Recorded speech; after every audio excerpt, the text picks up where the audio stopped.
গাৰনুম হিয়ৰি যোৱা এক ভয়াৱহ দৃশ্য আগে আগে এদল যুৱকৰ মৰণ প্ৰান্তৰ আৰু পিছে পিছে এটা প্ৰকাণ্ড হাতী অলপ ইফাল সিফাল হলে মৃত্যু নিশ্চিত নুমলীগড়ত এইদৰে নিত জীৱশ্ৰেষ্ঠ আৰু হাতীৰ মাজত চলিছে জীৱন মৰণ যুঁজ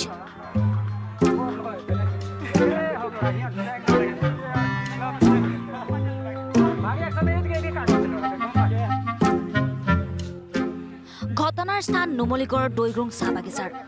এফালে জীৱশ্ৰেষ্ঠ মানুহ আনফালে এদল ভোকাতুৰ হাতী বাগিচাখনত চলিছে হাতী মানুহৰ ভয়াৱহ যুঁজ মানুহলৈ চোচালৈ অহা এটা বন্য হস্তীয়ে কেমেৰাৰ সন্মুখতে ভাঙি পেলাইছে এখন বাইক আজি কেইবাদিনো ধৰি পোৱালিসহ হাতীৰ এই জাকটোৱে আশ্ৰয় লৈ আছে দৈগুং চাহ বাগিচাত